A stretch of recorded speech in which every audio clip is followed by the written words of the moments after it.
see, but not a whole lot of time. We're in a hurry, we're bouncing around the world.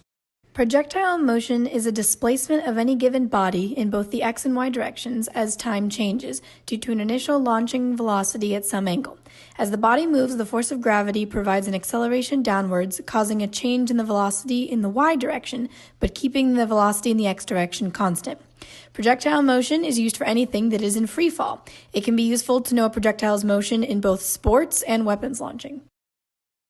For this hands-on exercise, we followed these procedures. We picked a combination of ball and plate of nylon and acrylic because it yields a low E value. We set the acrylic plate at an initial small angle and dropped the ball from the release point. After the ball bounced off the plate and went into projectile motion, we discerned whether or not the ball made it over the obstacle at point A.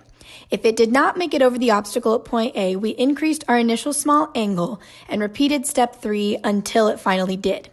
Once it made it over the obstacle, we kept increasing the initial angle height until our maximum height was at itself a maximum.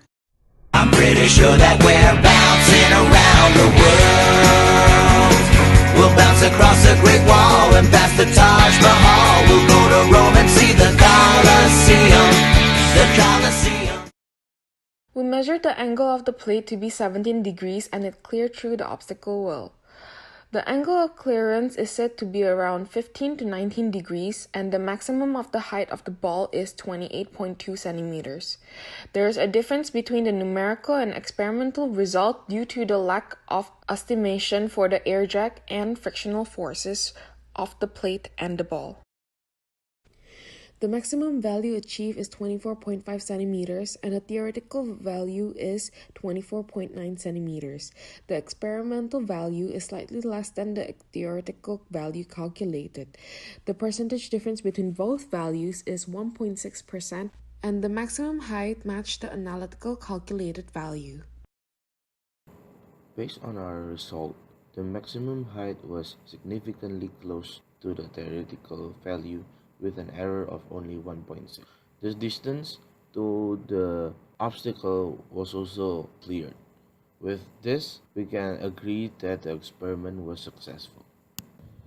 The source of error in this experiment includes perpendicularity, parallelity, and parallax, uncertainties made by humans, air friction, impurities of materials, and also instrumental uncertainties. From additional sources, we used the hands-on experiment number 1 from our team, find the coefficient of restitution, and use a measuring app by Apple to find the angle.